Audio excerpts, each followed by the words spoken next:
सबको नमस्ते और thanks again for joining me. हम आज 6th चैप्टर के ऑलमोस्ट एंड पर आ गए हैं और 2 श्लोक बाकी हैं। उसके बाद हम अपनी समरी और उपसंहार शुरू कर लें। एक पहले मंत्र पढ़ लेता हूं, उसके बाद बात करते हैं। ये नजर आज मेरी पड़ गई सुबह मनुस्मृति के मंत्र के ऊपर। 10th चैप्टर का 38 मंत्र है, बहुत फेमस मंत्र है ये। सत्यम ब्रूयात प्रियम ब्रूयात न ब्रूयात सत्यम प्रियम प्रिय च नानृतम ब्रूयात एषः धर्म सनातनः। मनुष्य को सत्य बोलना चाहिए और प्रिय बोलना चाहिए, जो कि अच्छा लगे, किंतु इस प्रकार बोलना चाहिए कि कटु कठोर होकर अप्रिय ना हो जाए। ऐसा नहीं बोलना चाहिए जो कि बहुत ज्यादा कटु, चुभने वाला और कठोर यानी कि सख्त हो। ऐसा नहीं बोलना चाहिए। प्रिय भी ऐसा होना चाहिए जो अनृत्य या असत्य नहीं होना चाहिए। वही सनातन सदा व्यवहारणीय धर्म है। धर्म ये है कि प्रिय तो होना ही चाहिए, लेकिन अनृत्य नहीं होना चाहिए, असत्य नहीं होना चाहिए। इसका सीधा सा अर्थ यह है कि सभी सत्य प्रिय नहीं होते और नहीं उचित एवं बोलने लायक भी नहीं होते। सो सत्य के 2 विशेषण हैं, प्रिय और रित। उचित उपादेय अप्रिय एवं अनुचित सत्य अविद्या है। जो सत्य तो है लेकिन अप्रिय है और अनुचित है, ठीक नहीं है, वो अविद्या है। ऐसा सत्य नहीं बोलना चाहिए। एक उदाहरण देके इसको समझाते हैं कि एक युवक है, आदमी है, जो कि यंग लड़का है। वो अपने गुरुजनों, माता पिता, आचार्य, किसी पूज्य का, हर एक पूज्य का तिरस्कार और अपमान कर देता है। एक लड़का है जो अपने गुरुओं का, अपने माँ बाप का, अपने आचार्यों का तिरस्कार, अवॉइड और अपमान, बेइज्जती करता है। ये सत्य तो है, लेकिन ये प्रिय नहीं है। ठीक, तो यहां पर सत्य और प्रिय, यह अनृत्य सत्य है, यानी कि यह अनृत्य है, नृत्य नहीं है, रित नहीं है इसमें। इसी प्रकार कोई व्यक्ति अगर जुए में, पॉकेटमारी में, गुटबंदी की राजनीति में बहुत ज्यादा लगा हुआ है, तो ये उसका लगना या उसका बोलना, ये बताना सत्य तो है, लेकिन यह रित नहीं है, तो ये अनृत्य है। ऐसा अनृत्य सत्य नहीं बोलना चाहिए। सत्य भाषण में प्रियता और औचित्य यानी कि रित, ये दोनों चीजें जरूर होनी चाहिए। तो ये आज का श्लोक था, बहुत फेमस श्लोक है ये। अखीरले दोनों मंत्रों पे आ जाते हैं, गीता के चैप्टर 6 के 46 और 47। और कल हमने काफी बात की थी और भी, और आज उस पर बाकी चीजों पर हम बात कर रहे हैं। अब 46 और 47, इनको दोनों को पढ़ दीजिए अरुणा जी। जी, तो और एंड में पुष्पिका भी आ जाएगी। हाँ जी, एंड में पुष्पिका भी आ जाएगी। हाँ फिर हाँ, करेक्ट करेक्ट। तपस्विभ्योऽधिको योगी ज्ञानिभ्योऽपि मतोऽधिकः कर्मिभ्यश्चाधिको योगी तस्माद्योगी भवार्जुन। योगिनामपि सर्वेषां मद्गतेनान्तरात्मना श्रद्धावान् भजते यो मां समे युक्ततमो मतः। ॐ तत्सदिति श्रीमद्भगवद्गीतासु उपनिषत्सु ब्रह्मविद्यायां योगशास्त्रे श्रीकृष्णार्जुन संवादे आत्मसंयमयोगो नाम षष्ठोऽध्यायः। ॐ सर्वं श्रीकृष्णार्पणमस्तु। थैंक यू अरुणा जी। हमने 6th चैप्टर को आज क्लोज कर लिया अरुणा जी के उच्चारण से। इसको अब समझते हैं, जो अखीरले 2 श्लोक हैं इनको समझते हैं। फिर वही बात यानी कि अपने रेफरेंस के लिए भगवान कृष्ण अपनी शब्दों को, वर्ड्स को, ट्रेडिशनल को हटाकर अपने तरीके से बोलेंगे। उनको समझना चाहिए कि क्या बोल रहे हैं। पहले इसमें बोल रहे हैं, तपस्वियों से बड़ा योगी ज्ञानियों से भी बड़ा माना जाता है और कर्मकांडियों से भी अधिक बड़ा माना जाता है। योगी तपस्वियों से बड़ा है, जो योगी है वो तपस्वियों से, जो तप करते हैं उनसे बड़ा है। वो ज्ञानियों से भी बड़ा माना जाता है। योगी कर्मकांडियों से भी बड़ा है, इसीलिए हे अर्जुन तू योगी हो जा। अब यहां पर एक योगी वर्ड यूज कर लिया, फिर कहा कि वो तपस्वी जो हैं उनसे भी बड़ा है, ज्ञानी जो हैं उनसे भी बड़ा है, और कर्मकांडी जो हैं उनसे भी वो बड़ा है। तो इन्होंने यहां पर 3 कंपैरिजंस करके कहा कि अर्जुन को कि तू योगी बन जा। अगले में कहते हैं, सब योगियों में भी उसे मैं युक्ततम, सबसे अधिक, सबसे सर्वश्रेष्ठ, सबसे अच्छा और मेरे से जुड़ा हुआ मानता हूं, जो मुझ में अपने अंतर आत्मा को डालकर, मेरे अंदर अपने मन को पिरोकर श्रद्धा पूर्वक मेरा भजन करता है। ठीक, यही वो कह रहे हैं यहां पर कि सर्वेशाम, सबसे, मद गतेन, मेरे बताए हुए रास्ते पर, श्रद्धावान, युक्तम, सबसे अधिक युक्त। आइए दूसरों के भी बहुत पढ़ लेते हैं, फिर उसके बाद इस पर आ जाते हैं, इसके ट्रांसलेशन और अंडरस्टैंडिंग पर।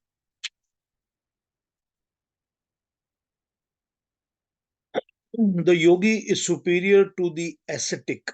He is regarded superior even to those versed in sacred lore. The yogi is also superior to those who perform action with some interested motive. Therefore, Arjuna, do become a yogi. Of all yogis, again, he who devoutly worships me with his mind focused on me is considered by me to be the best yogi. अब इनको समझिए कि क्या बोलना चाहते हैं। 2-3 और पढ़ देता हूं क्या बोल रहे हैं। इस श्लोक का रहस्य समझने के लिए कर्मों और कर्म योगी इन दो शब्दों, कर्मी, कर्मी और कर्म योगी इन दो शब्दों के भेद को समझना आवश्यक है। फिर सब निर्मल हो जाएगा। एक मनुष्य अध्यापक, सैनिक अथवा व्यापारी है, कोई भी आदमी है जो या टीचर है या सोल्जर है या बिजनेसमैन, व्यापारी है, तो इस तरह के लोग हैं। इनमें से वो अध्यापन या न्याय रक्षा अथवा व्यापार करते समय कर्मयोगी होता है। जब वो अपना काम कर रहा है तो वो कर्मयोगी है। कर्मयोग के समय विपरीत से विपरीत परिस्थितियों में भी उसका मन कर्तव्य पथ से नहीं गिरे, इसके लिए वो भजन, कीर्तन, जप, याग, अनुष्ठान, कर्म करता है। उस समय वो कर्मी होता है। यहां पर इन्होंने 2 वर्ड्स को समझाने की कोशिश की है। एक शब्द, एक वर्ड है कर्मी और दूसरा वर्ड है कर्मयोगी। तो ये कहते हैं कि जब कोई आदमी अपना प्रोफेशन कर रहा होता है, तो प्रोफेशन को करते समय प्रॉपर तरीके से जब करता है, तो उस प्रोफेशन में लगा हुआ इंसान कर्मयोगी होता है। लेकिन कर्म योग को करते वक्त जब उसके पास अलग से अलग, डिफरेंट से डिफरेंट, ऑपोजिट टाइप की सिचुएशंस उसकी जिंदगी में आते हैं, चैलेंजेस आते हैं, तो जब वो अपने कर्तव्य से, करने लायक ड्यूटी से गिरता नहीं है, तब जो वो कर रहा होता है, मतलब अपने आप को संभालने के लिए, वो कर्मी होता है। सत्य आदि की महिमा स्वाध्याय द्वारा जानता है, उस समय वो ज्ञानी होता है।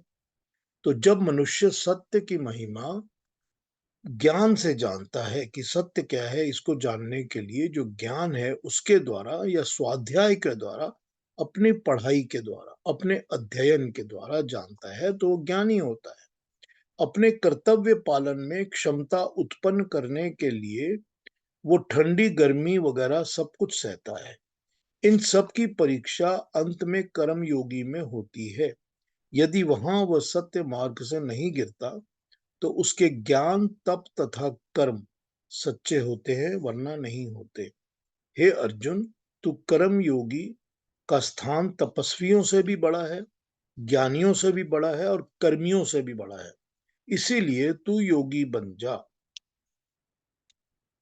हे अर्जुन, मैं सच्चे हृदय से उस प्रभु की शरण में जाता हूँ जो मेरी तरह श्रद्धा से उस प्रभु का भजन करता है। उसे मैं अपना भक्त मानता हूँ। जो केवल मेरे गीत गाते हैं उन्हें मैं खुशामद करने वाला मानता हूँ। जो मेरी भक्ति का अनुकरण करें वह तो मेरा भक्त है। जो मेरे प्यारे प्रभु के गीत गाना छोड़कर मेरे गीत गाएं वो क्या भक्त है। इसीलिए कहा कि योगियों में से भी जिस प्रकार मैं श्रद्धावान होकर अंतर आत्मा से प्रभु का भजन करता हूँ, इसी प्रकार की अवस्था अपने अंतरात्मा में उत्पन्न करके श्रद्धावान प्रभु भक्त उस पद को पाता है जो पद मैंने पा लिया। ये मेरी दृष्टि में युक्ततम है। अब ये थोड़ा सा एंगल अलग है इसका समझाने का। ये समझा रहे हैं कि भगवान कृष्ण उसको बता रहे हैं कि योगी कौन होता है। तो योगी तो वो होता है जिसको इन सब से ऊपर उठा हुआ है। ऊपर कैसे उठा हुआ है? क्योंकि वो ये सारी सिचुएशन, ये सारी स्टेजेस में से गुजर चुका है। He has already transgressed these stages in his life, कि वो कर्म योग भी कर चुका है, ज्ञान भी पा चुका है और तपस्वी भी है। उसके ऊपर और कर्मकांडी भी है, सारे रिचुअल भी उसको पता है। जो इनसे ऊपर उठा हुआ है और ऊपर उठ के भी कर्म करने में लगा हुआ है, वो योगी है। और योगी के बाद वो आ जाते हैं श्रद्धा के भाव के ऊपर, कि मैं उसको सबसे ऊपर मानता हूं जो मेरी ही तरह मेरे बताए रास्ते पर, जिस रस पर मद गतेन, जिस रास्ते पर मैं गति करता हूं, जिस रास्ते पर मैं चलता हूं वो उस रास्ते पे चलता है। तो यहां पर ये नहीं कह रहे कि तुम मेरे ही भक्त बन जाओ। यहां पर यह भी डिफाइन किया हुआ है कि जो लोग तो सिर्फ गीत गाते हैं ताकि मेरे को खुश कर सकें, वो भक्त नहीं होते। भक्त तो वही हो सकते हैं जो मेरे रास्ते पर चलकर उसकी भक्ति करें जिसकी मैं भक्ति करता हूं। तो अब यहाँ पर ये थोड़ा डिफरेंशिएशन ऑफ कॉन्सेप्ट है, इसको आप समझ लीजिए। यहीं पर यहाँ पर यही समझा रहे हैं कि मैं जिस तरह प्रभु की शरण में जाता हूँ, मद गतेन, मेरी ही तरह उस रास्ते पर चलकर। क्योंकि इतनी देर से जो गीता में भगवान कृष्ण समझा रहे हैं वो सारा कुछ तो अपना रास्ता ही समझा रहे हैं ना, कि उनके रास्ते पर चलना ही तो बता रहे हैं। तो जो ये कहते हैं कि सिर्फ मेरी लिए सारा दिन गाने वाने गा रहे हो, उसकी जगह अच्छा है कि जो रास्ता बता रहा हो उस पे चलो। कि सिर्फ भक्ति करने से काम नहीं चलेगा, ज्ञान अर्जन भी करो। अब यहां पर तो उन्होंने कह दिया कि ज्ञान अर्जन करो, क्योंकि बिना ज्ञान के जो रास्ता मैं दिखा रहा हूँ, रास्ता कौन सा दिखा रहे हैं? इतनी देर से जो वो अपनी आर्ग्यूमेंट्स दे रहे हैं, अपनी फिलॉसफी समझा रहे हैं, वो तो उनका रास्ता ही है ना।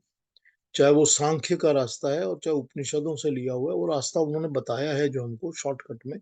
वो बता रहे हैं कि इस पर चलो, इस पर चलो, तो मेरा रास्ता यही है। मेरा पथ, मेरी गति जिस तरफ है, जहां मैं जाता हूं वहीं तुम भी चलो। जो मेरी तरह इस तरह चलते हैं मैं उनको श्रद्धावान समझता हूं कि युक्त हैं, मतलब जुड़े हुए हैं, हमसे मेरे से जुड़ गए हैं, ये मैं समझता हूँ।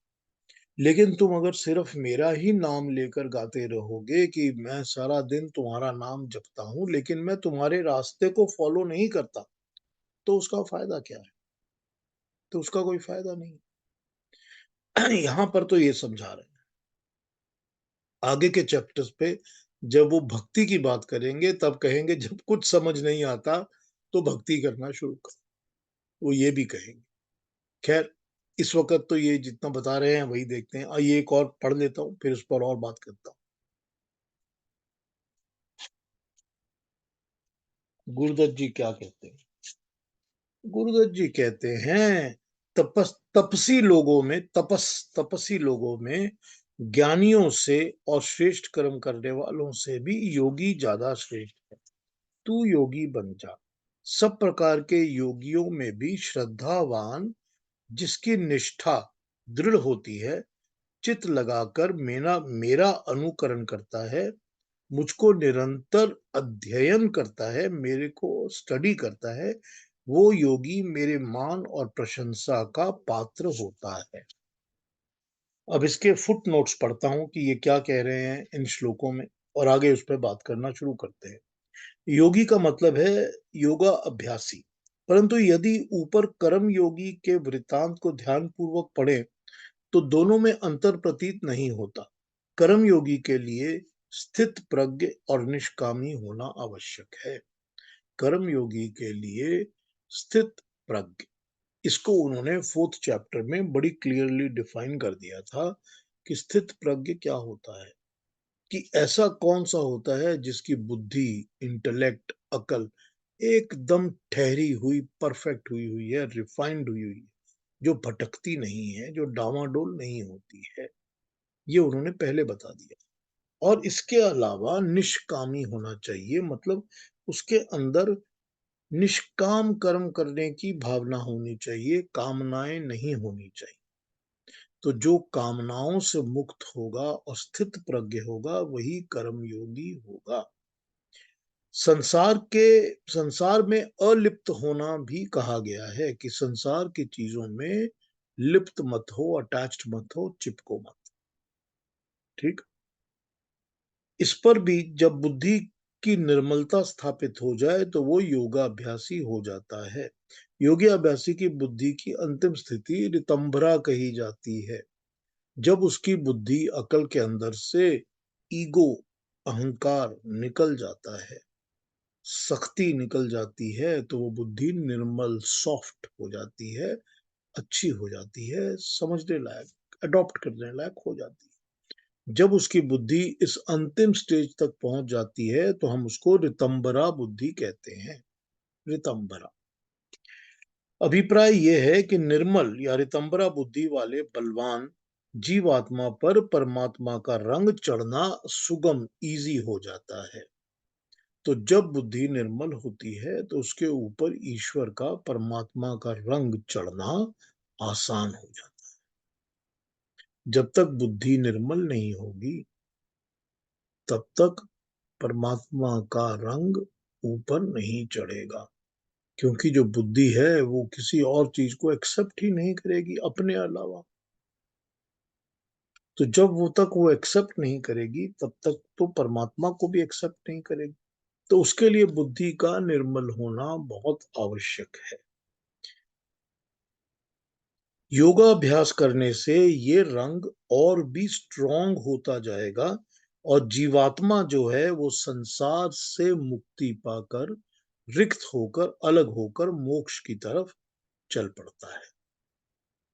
तो ये योगी का मतलब है, और योगी की रितंबरा बुद्धि का मतलब है जो यहाँ पर डिफाइन किया गया।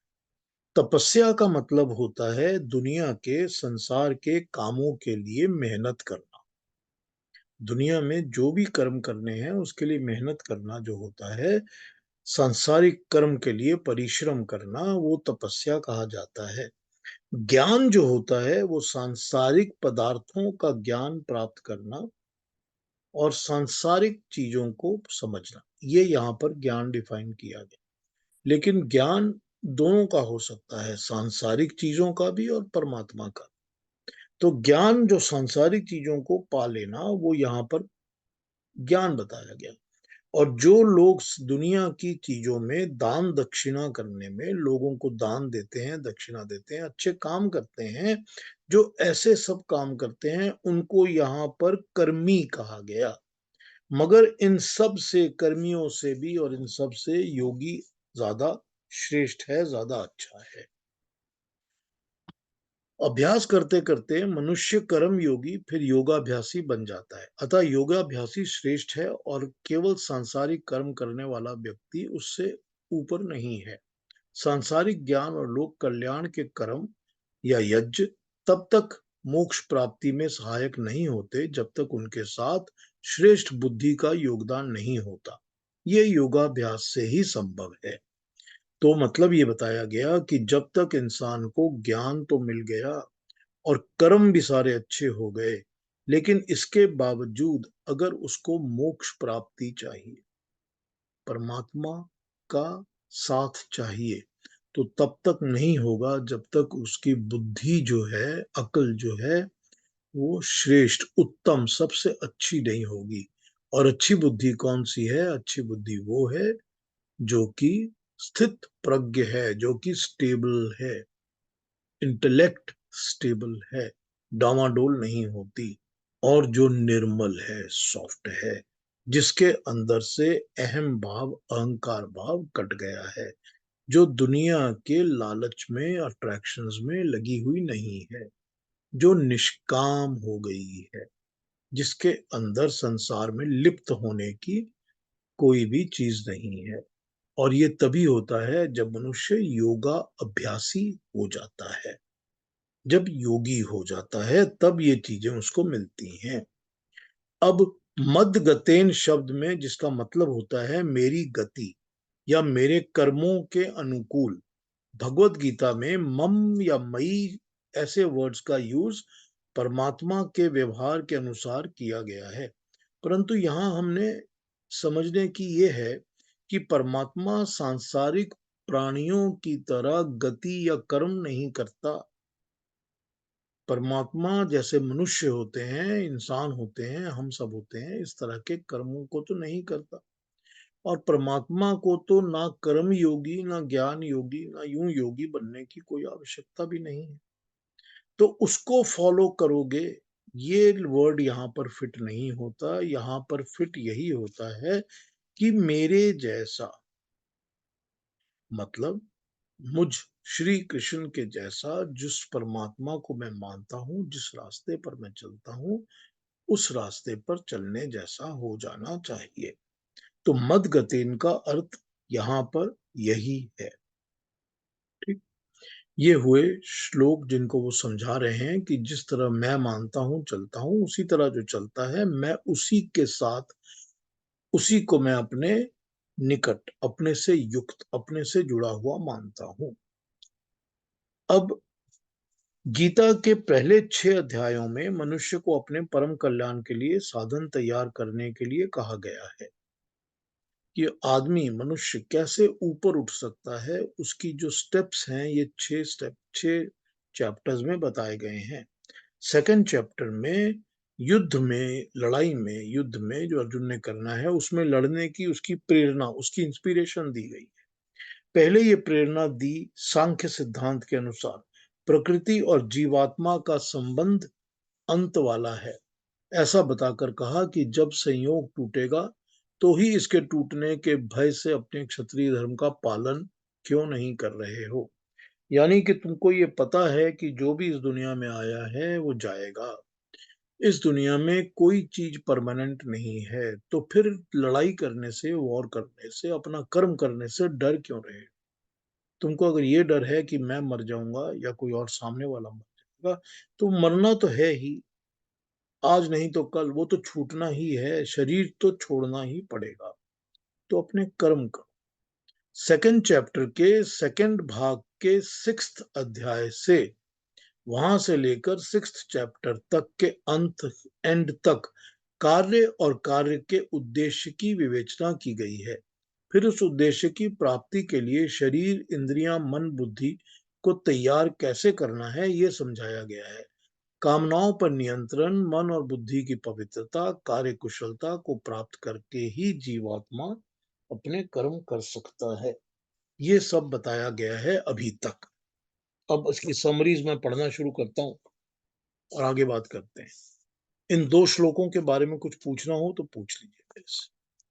जो अभी पढ़े, ताकि मैं आगे जब पढ़ूंगा इसका कंक्लूजन तो फिर वो कंक्लूजन आगे होगा। अब कुछ पूछना हो तो पूछ ली।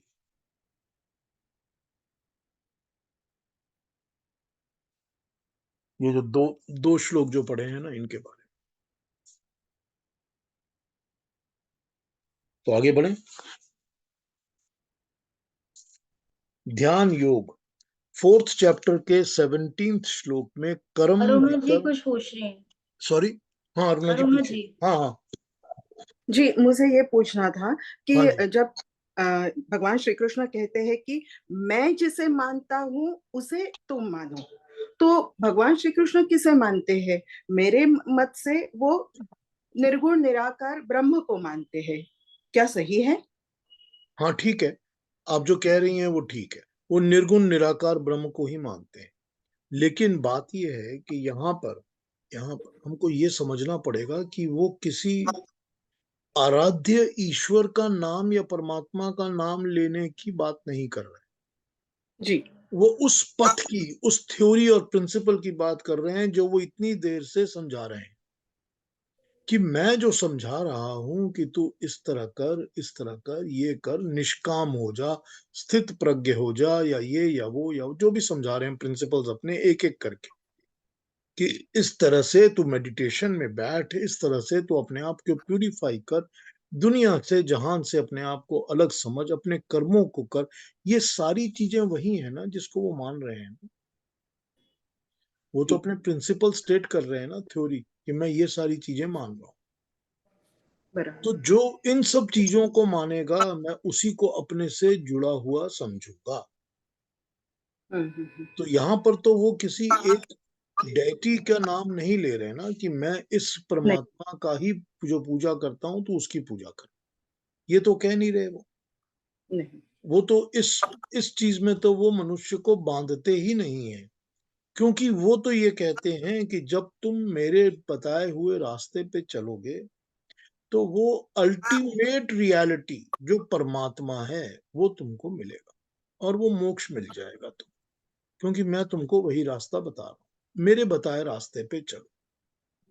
अब वो इस चीज का फिक्र ही नहीं करते कि वो इसको डिफाइन करें, क्योंकि वो डिफाइन करने की सोचते ही नहीं है। उनको लगता है कि उस पचड़े में, झगड़े में पड़ने की जरूरत ही नहीं, क्योंकि फिर वही होगा कि कोई ना कोई आर्ग्यूमेंट स्टार्ट हो जाएगी कि उन्होंने ये क्यों कहा और ये क्यों नहीं कहा और ये कैसे कहा, तो हम इसको फॉलो करेंगे, हम नहीं करेंगे, हम उसको नहीं मानते, हम इसको नहीं मानते, यही शुरू हो जाएगा ना।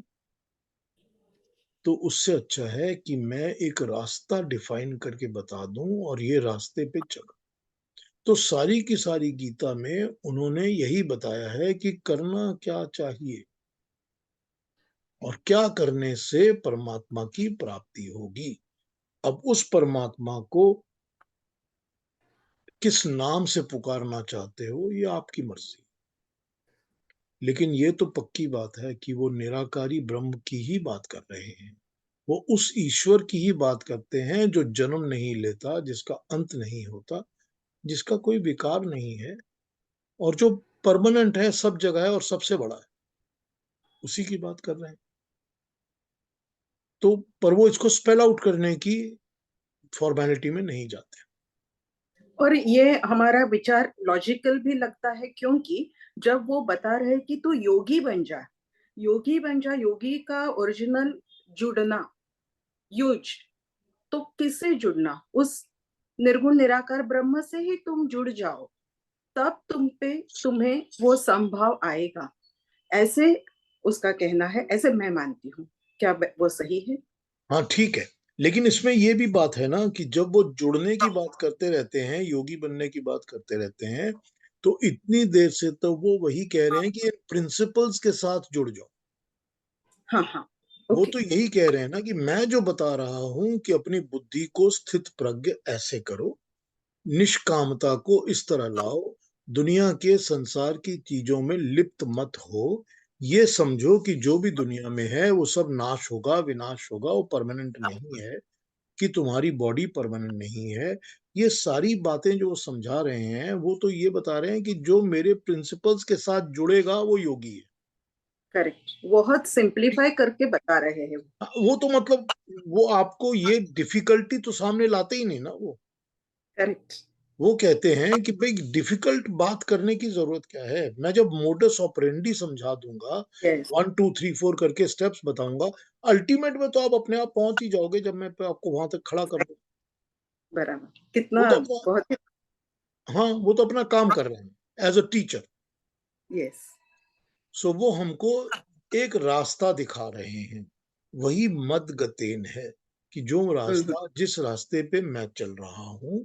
क्योंकि जो इंसान गीता का प्रवचन या गीता का ज्ञान दे सकता है, वो इंसान वही हो सकता है जो उस रास्ते पे चल चुका है, चल चुका है। जिसको उसका पूरा नॉलेज है। इसीलिए तो हम लोग भगवान कृष्ण को योगेश्वर श्री कृष्ण कहते हैं ना, क्योंकि वो योग के ईश्वर बन चुके थे, इतना उनको नॉलेज था। तो जब हम उनको योगेश्वर श्री कृष्ण कहते हैं तो इसका मतलब यही है कि वो तो अपनी एक्सपर्टीज का जो नॉलेज है वही शेयर कर रहे हैं ना। यस। कोई बुक नॉलेज तो है नहीं कि मैंने ये पढ़ा, मैंने आपको पढ़ा दिया, हो गया खत्म, ऐसा तो होगा नहीं काम। वो तो प्रैक्टिकल भी बता देते हैं ना हर चीज का। तो वो यही शेयर करते हैं कि मैं इस चीज को सिंप्लीफाई करके सामने रख दूं, ताकि मेरे को सुनने वाले इसको फॉलो करें और फॉलो करके अपने अपने जहां उनको पहुंचना है वहां पहुंच जाएंगे। ठीक है ना। बहुत बहुत अच्छा, बहुत अच्छा, धन्यवाद, बहुत बहुत धन्यवाद। हाँ जी, और कोई प्रश्न, कोई और क्वेश्चन आज की बात।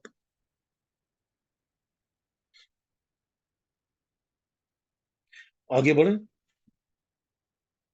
कंक्लूजन को पढ़ना शुरू करता हूं जो मैंने शुरू किया कि 4th चैप्टर के 17th श्लोक में भगवान कृष्ण कर्म विकर्म अकर्म इनको समझाते हैं। हम देख चुके हैं कि आचार्य विनोबा भावे विकर्म का अर्थ कहते हैं कि विलक्षण अर्थ करते हैं कि यानी कि कर्म करने का वो तरीका अकर्म हो जाता है जब मनुष्य को लगता ही नहीं है कि मैं कोई कर्म करूं। कर्म योग मार्ग है, अकर्म सांख्य मार्ग है, और कर्म का अकर्म हो जाना सांख्य का योग के साथ समन्वय समन्वय है। परंतु कर्म की परिणति अकर्म कैसे होती है? ठीक ऐसे ही जैसे बच्चा जब घुटने पे चलता है और फिर खड़ा होकर चलने लगता है तो उसको कर्म मालूम पड़ता है। पर चलते चलते वह चलने लगता है, परंतु उसे मालूम ही नहीं होता कि वो कब चलने लगा है। तो कर्म जो है वो अकर्म होने लगता है। बच्चे के साथ माता का कर्म अकर्म कैसे होता है? माता अपने रोगी बच्चे के लिए रातों जागती रहती है। एक रात अगर मनुष्य को जागना पड़े तो वो एक रात जाग कर भी मनुष्य टूट जाता है, उसकी तबीयत बिगड़ जाती है। लेकिन वो माँ जो रातों रात जागती है, ना उसका शरीर खराब होता है और ना उसको ये लगता है कि मैं कुछ कष्ट कर रही हूँ। ये कर्म तो है, लेकिन ये कर्म अकर्म हो गया, मतलब एहसास नहीं होता कि मैं ये कर्म कर रहा हूँ। कर्म में जब मन का सहयोग होता है और जब कर्म अपनी शक्ति पे भर दिया जाता है तो कर्म अकर्म हो जाता है। गीता में के कर्म योग का अर्थ भी कर्म के फल को छोड़कर, जब कर्म का फल छूट जाएगा तो वो कर्म अकर्म लगने लगेगा। कर्म योग का श्री कृष्ण ने जो अर्थ दिया है उसका अभिप्राय है फल की आसक्ति को छोड़ देना, फल के साथ अटैचमेंट को छोड़ देना। तो कर्म अकर्म हो जाएगा। योग और सांख्य, योग दर्शन और सांख्य दर्शन में भेद नहीं रहेगा, क्योंकि सांख्य या संन्यास मार्ग भी तो तब होगा जब कर्मों की बात को छोड़ने की बात हम समझेंगे। इसका मतलब है कि कर्मों के फल से बचने का ही यही रास्ता है। कर्म योगी भी यही कहता है। परंतु फल की आसक्ति छोड़ देना कोई हंसी खेल तो इजी काम तो है नहीं। तो ये छूटता कैसे है? इसका उत्तर देते हुए भगवान कृष्ण इसका उपाय, तरीका बताते हैं। इंद्रिय निग्रह, अपनी इंद्रियों के ऊपर कंट्रोल रखो। जब तक इंद्रियां विषयों में भटकती रहेंगी, विषयों का संकल्प करती रहेंगी, उनमें रस लेती रहेंगी, तब तक तो आसक्ति छूट ही नहीं सकती। विषयों का रस हमें हर समय फल पाने के लिए ललचाता रहेगा। इंद्रियों की दासता से मुक्ति पाकर, इंद्रियों पर आश्रित न रहकर, अपने आप पर भरोसा रखकर उठ खड़ा हो। अपना असली बंधु तो तू आप ही है, ये सोचकर अपने उद्धार के लिए जुट जा और साधना का पल्ला पकड़ ले। अब वो कह रहे हैं कि 6 चैप्टर के 4th श्लोक में जो उन्होंने बताया है, वो यही बताया है कि जब तक हमारी जो सेंसरी ऑर्गन्स हैं, जो हमारी इंद्रियां हैं, इंद्रियां हमारी 5 सेंसरी ऑर्गन्स जो हैं, आंखें, नाक, कान, जिह्वा मतलब टंग और स्किन, ये हमारे सेंसरी ऑर्गन्स हैं। तो जो हमारे सेंसरी ऑर्गन्स हैं, जो 5 ज्ञान इंद्रियां हैं, जब तक ये अपनी चीजों, अपनी अट्रैक्शंस, अपने सब्जेक्ट्स के साथ चिपकी रहेंगी, तब तक इनको उसमें रस मिलता ही रहेगा। और जब तक ये रस उनको मिलता रहेगा, तब तक उससे अलग होना इंद्रियों के लिए पॉसिबल ही नहीं है। तो अगर इंद्रियों पर निग्रह यानी कि कंट्रोल, यानी कि उसके ऊपर लगाम आपको लगानी है, तो सबसे पहले जरूरी है कि अपनी इंद्रियों को कंट्रोल करिए। नहीं तो इंद्रियां तो भटकती ही रहेंगी और उनमें दुनिया की हर चीज का रस उनको मिलता ही रहेगा, क्योंकि उनका सब्जेक्ट ही वो है। जैसे जैसे घोड़ों को घास खाने की जो लगन होती है, कि जैसे ही घोड़े को आप फील्ड में छोड़ेंगे, वो घास चरना शुरू कर देगा, क्योंकि वो उसका सब्जेक्ट ही है। उसको हटाने के लिए आपको थोड़ा जोर लगाना पड़ता है, वरना वो घोड़ा हटता ही नहीं। तो उसी तरह से इंद्रियों के ऊपर निग्रह नहीं रखेंगे, तो वो तो अपने सब्जेक्ट के साथ जुड़ी ही रहेंगी, वो तो हटेंगी ही नहीं वहां से। तो इंद्रिय निग्रह के ऊपर इन्होंने बताया है कि अटैचमेंट्स तभी छूटेंगी जब उनके साथ रस लेना बंद होगा। जब वो अपने सब्जेक्ट्स के ऊपर रस लेना बंद करेंगी, तभी अटैचमेंट छूटेगी, वरना वो रस के साथ अटैचमेंट बनी ही रहेगी, वो छूटेगी ही नहीं। तो आसक्ति छूटेगी नहीं, और जब तक अटैचमेंट्स रहेंगी, तो जो करेंगी उसका फल भी आएगा, और वो फल की तरफ फिर जुड़ाव रहेगा, फिर फल के साथ भी अटैचमेंट होगा। मतलब आज जो हमने किया, हमने जो खाया, उसका हमको बड़ा मजा आया। तो ये जो मजा आया ना, ये मजा जो है वो फल है, कर्म का फल है। अब वो कर्म का फल हमने अपने आप को तो दिया, अपने ही ऊपर लगाया, और लगा हमको कि हमने जो आज ये पकौड़े खाए हैं ना, इससे अच्छे पकौड़े तो कभी खाए। तो ये कर्म का फल हमारे अटैचमेंट को और ज्यादा जोड़ देता है। तो हम कहते हैं कल भी मुझको ऐसे ही पकौड़े चाहिए, और उसके बाद मुझको रोज यही पकौड़े बना के दिया करो, इससे अच्छे तो मैंने कभी खाए नहीं है। तो अब ये क्वेश्चन उठता है कि जब इस तरह से जुड़ते चले जाएंगे, तो छूटने का तो क्वेश्चन ही, प्रश्न ही नहीं उठता। और जितना जुड़ेंगे उतना ये खींचेगा अपनी तरफ, और जितना ये खींचेगा, हम उसके फल के लालच में, उसके रस के लालच में चिपके रहेंगे, हटेंगे ही नहीं। तो इंद्रिय निग्रह, अपनी सेंसरी ऑर्गन्स को कंट्रोल करो। ये तो हो नहीं सकता कि सेंसरी ऑर्गन्स काम नहीं करेंगे, कर्म तो करेंगे ही करेंगे। जब तक हम जिंदा हैं वो करेंगे ही करेंगे। जब तक हम जिंदा हैं वो खाना तो मुंह में जाएगा ही जाएगा, और जब तक मुंह में खाना जाएगा, तब तक हमको टेस्ट का एहसास तो होगा ही होगा। पता ही चलेगा कि खट्टा क्या है, नमक कौन सा है, मीठा कौन सा है।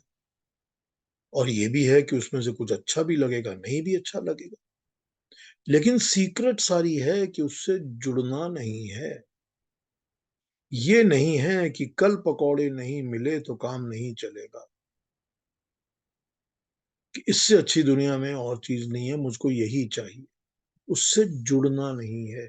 तो जब नहीं जुड़ेंगे उसके साथ, तभी उसमें से मन हटेगा, कि कल हमको तो सूखा हुआ ही खाना मिला था, उसमें वो पुराना वाला रस था ही नहीं, लेकिन उससे भी अटैचमेंट यानी कि दुख या सुख अटैच्ड नहीं है उसके साथ। ना उसके साथ दुख अटैच्ड है, ना उसके साथ सुख अटैच्ड है। कर्म है, कर्म तो करना ही है।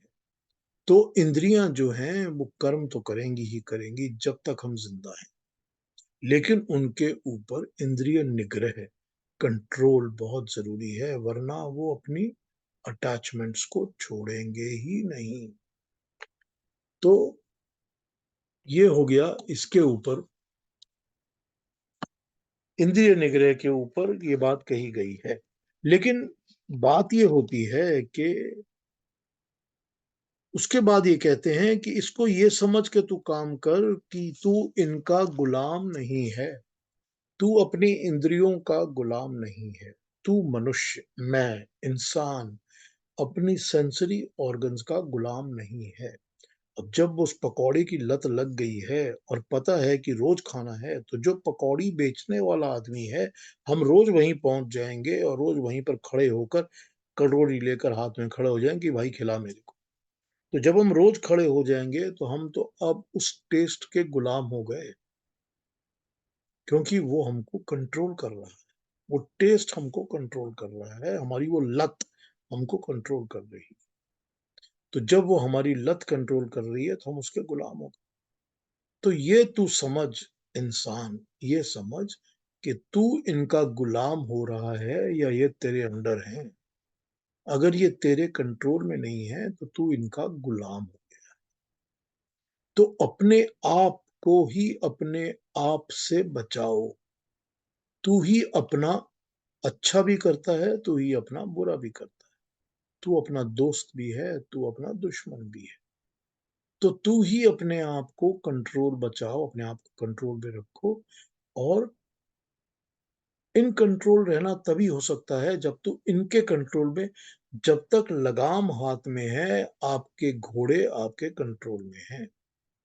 जब आपके हाथ से लगाम छूट जाएगी तो घोड़े अपने मर्जी से आपको जहां मर्जी ले जाएंगे, तब वो आपके कंट्रोल में नहीं रहेंगे। तो ये समझना पड़ेगा कि तू कंट्रोल कर रहा है। अब ये तू कौन है? तू है इंसान की बुद्धि, और बुद्धि के साथ पीछे लगी हुई आत्मा। तो मैं की एंटिटी क्या शरीर है?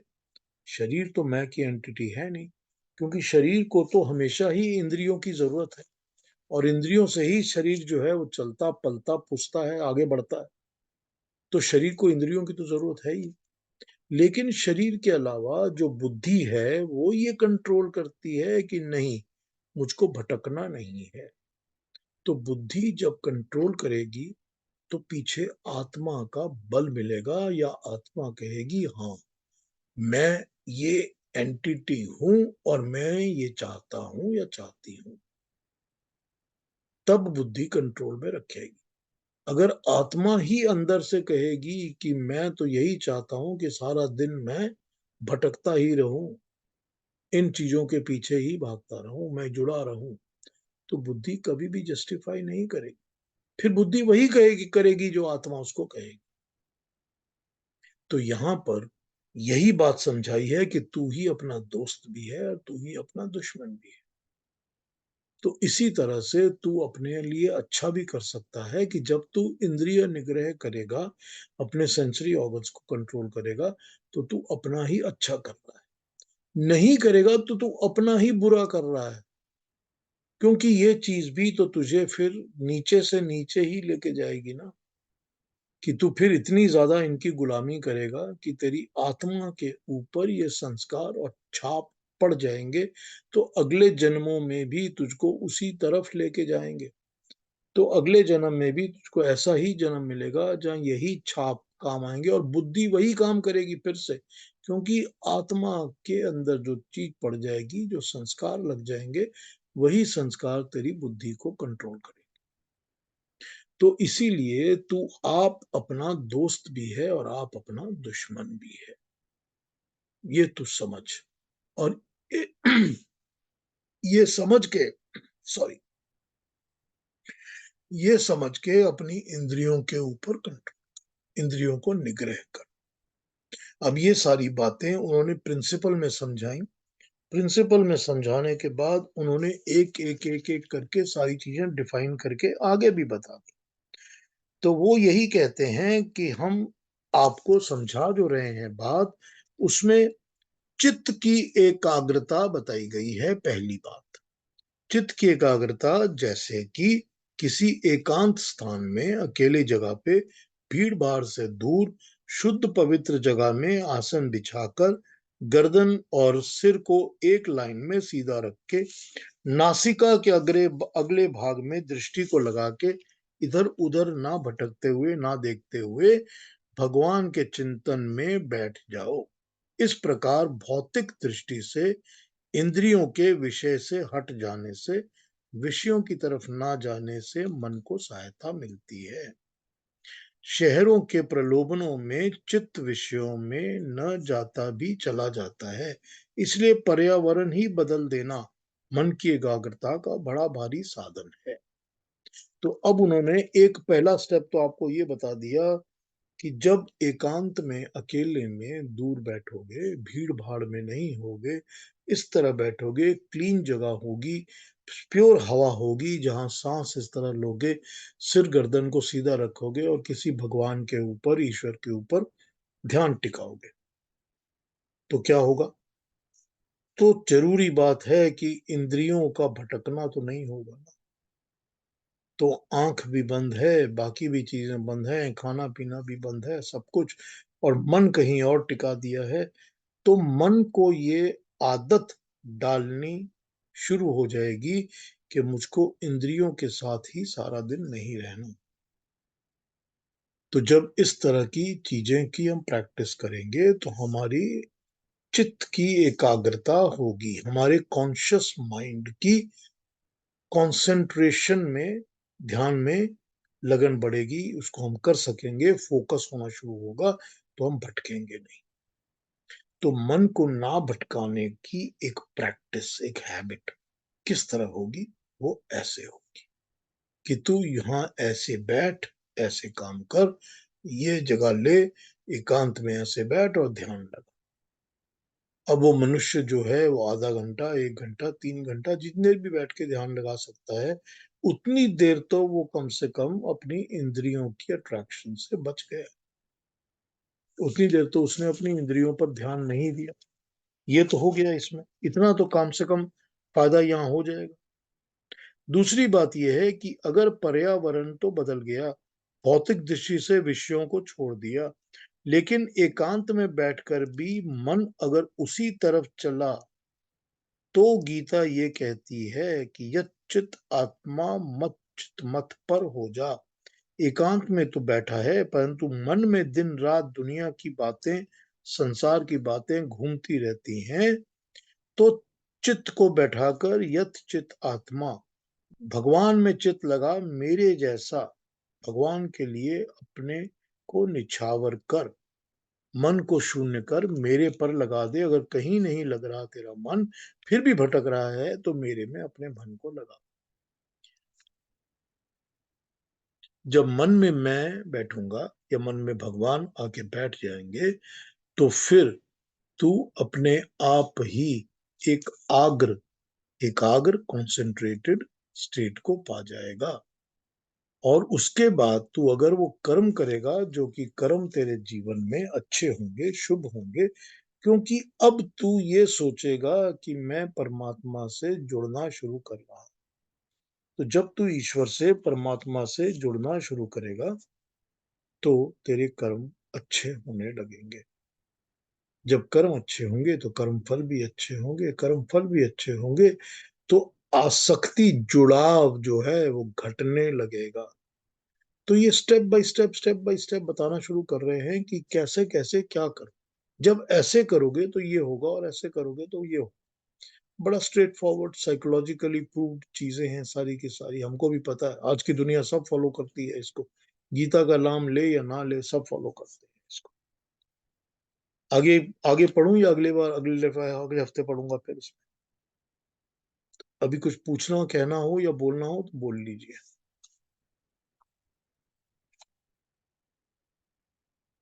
हाँ जी, कुछ पूछना है या कहना है? नहीं पीयूष जी, आपने बहुत ही अच्छा बताया है कि इंसान खुद ही अपना दोस्त है और खुद ही दुश्मन है। एकाग्रता आप कह के भी आप ला सके, बहुत बड़ी बात है। तभी तो वो कहते हैं ना, अगर मन कहीं नहीं लग रहा तो मेरे में लगा तो लो, मेरे जैसा बातों पे लगाओ, बिल्कुल मत पर हो जा। मेरे ऊपर लगा लो मन। वो तो जैसे सामने एक टीचर बैठा होता है, आपको कहता है मेडिटेशन करो, मन नहीं लग रहा तो मैंने एक कैंडल जला दी है, कैंडल की ज्योति पे ध्यान लगा। बात तो एक ही है। बिल्कुल। वही तो ज्योति, वही तो लाइट हमारे जीवन में भगवान कृष्ण लेकर आ रहे हैं कि मैं भी तो जो बता रहा हूँ तो उस पे मन लगा ले। मन तो तुझको लगाना पड़ेगा, मन एकाग्र नहीं होगा, मन नहीं हटेगा तो मन तो भटकता इधर उधर भागता रहेगा। बताया ना इन्होंने कि कितना चंचलता रहती है, सब भागता रहता है और भगाते भी हम ही हैं। मन तो चाहे ना भी भागना, मगर हमारी इंद्रियां जुड़ी रहती है ना हर चीज के जुड़ी साथ। रहती है तो भगाती रहती है इधर हाँ, उधर से। हाँ, बिल्कुल। अब मुझको याद है कि मैं एक बार देख रहा था कि कोई हमारी मेडिटेशन क्लास में कोई मेडिटेशन में बैठे हुए थे, और बैठे हुए तो मेडिटेशन में थे, कोई हो गए होंगे 30-40 मिनट तो ही गए होंगे बैठे हुए। लेकिन उसके पास ही किसी छोटे बच्चे ने आकर अपना एक बैग उस रूम से उठाया, उठा के बाहर जाने लगा। तो ये एकदम बड़े भटक गए, मतलब भड़क गए और बड़े गुस्से में कहा कि क्या खटपट खटपट कर रहे हो, मैं बैठ ही नहीं सकता हूँ। इसका मतलब है कि मन है ही नहीं ना। मन। मन तो उस आवाज पे लगा हुआ है ना, जो कि बाहर से आवाज आ रही है। छोटी सी आवाज भी आपको इतना डिस्टर्ब कर गई कि आप इतना भड़क गए। तो मन कहाँ है? मन जब तक एकाग्र नहीं होगा इंद्रियों से, उस वक्त तो कान समझ लीजिए कि कानों पे लगा हुआ मन है कि आवाज क्या आ रही है, कहाँ से आ रही है। तो बड़ी ऑब्वियस बात है कि जो साउंड सुना, उस साउंड को मन, दिमाग ने, बुद्धि ने एनालाइज किया कि ये किस चीज का साउंड है। ये तो पता चल गया कि बाहर बारिश नहीं गिर रही, उसका साउंड तो नहीं है ये भी पता चल गया कि कोई गाना नहीं गा रहा, मुझे आवाज नहीं लगा रहा कि आओ भाई उठ जाओ, ये किसी और चीज का साउंड है। जब ये साउंड आइडेंटिफिकेशन हो गया तो इसका मतलब सोच लीजिए कि मन और बुद्धि ने इतनी एक्टिविटी तो कर ही ली ना उस 1 सेकंड में। और वो एक्टिविटी क्यों कर ली? क्योंकि मन लगा ही नहीं हुआ उस तरफ। जब मन उस तरफ नहीं लगा हुआ तो काम कैसे चलेगा? तो एकाग्रता कहाँ से आएगी? तो एकाग्रता आ ही नहीं सकती। तो यही वो समझा रहे हैं कि अगर मन में एकाग्रता तभी आएगी जब इंद्रियों पर कंट्रोल होगा, और इंद्रियों पे कंट्रोल करने का भी अभ्यास बुद्धि जो है वो मन को बताएगी, बुद्धि को आत्मा बताएगी, आत्मा बुद्धि को नियंत्रित करेगी, बुद्धि मन को नियंत्रित करेगी, मन अपनी इंद्रियों को कंट्रोल करेगा। और रिवर्स एक्शन भी होगा कि इंद्रियां कंट्रोल में होंगी तो मन भी ठीक बैठेगा, और मन ठीक बैठेगा तो बुद्धि ठीक जगह लगेगी, और जो बुद्धि ठीक जगह लगेगी वो आत्मा की दोस्त होगी। तो यही अपना दोस्त और अपना दुश्मन। बहुत वेरी नाइस। ठीक है ना? हाँ जी, और कोई कोई पूछेंगे, कुछ कहेंगे?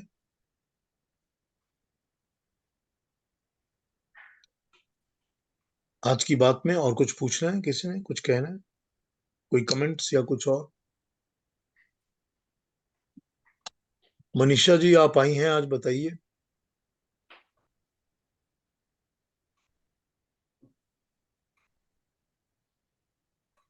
नहीं, सुन नहीं रही हाय शायद। पीयूष जी, मैं ड्राइव कर रही हूँ तो मैं सुन रही हूँ आज ज्यादा। अच्छा ठीक है। सबको नमस्ते। अच्छा ठीक नमस्ते। है। ठीक है, तो उतनी ज्यादा ध्यान से सुन नहीं सकी होगी शायद।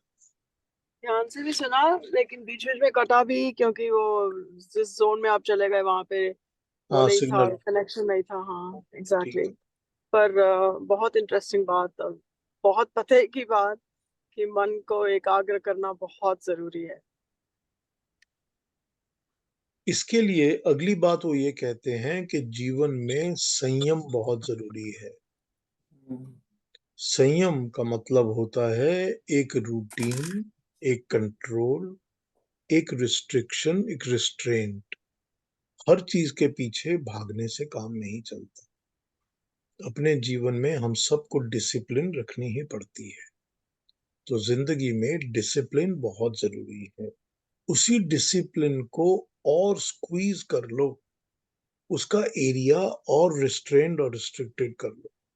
तो जब डिसिप्लिन को और रिस्ट्रिक्ट करोगे तो अपने आप बहुत सारी और भी ऐसी फालतू चीजें छूट जाएंगी जो पहले तो फालतू लगती नहीं थी। पहले लगता था कि ये बहुत अच्छी हैं, मैं इसमें भी लगा हुआ हूँ, उसमें भी लगा हुआ हूँ।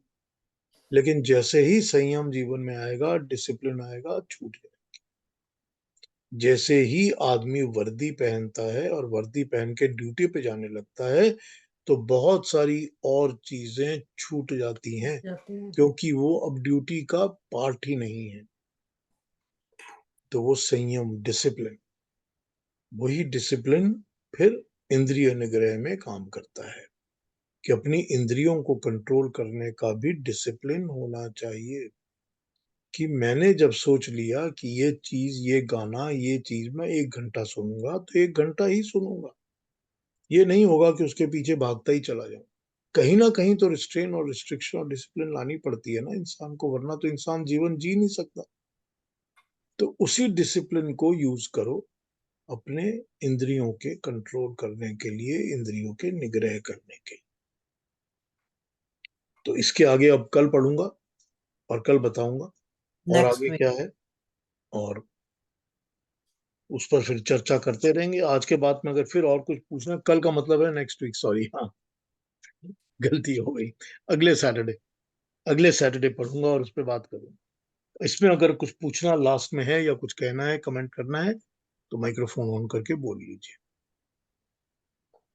आप छोटी छोटी मिसालें देके जो समझाते हैं ना, वो बड़ा अच्छा लगता है। हमारी बड़े जिंदगी, सिंपल वे में समझाते हैं। वो हमारी जिंदगी में छोटी मिसालों से ही तो काम चलता है ना। बिल्कुल। हम तो उन्हीं में आज समझते का तो हैं। बहुत ही बढ़िया था, अरे thank you Prem ji, thank you. और बहुत कल बढ़िया वाला था। भी जो आपने बताया था कि अलग अलग के आप एक ही हैं लेकिन आपकी पहचान अलग अलग है, वो तो बहुत ही जबरदस्त था। हाँ, वो तो आत्मा के स्वरूप की बात हो रही थी। बिल्कुल।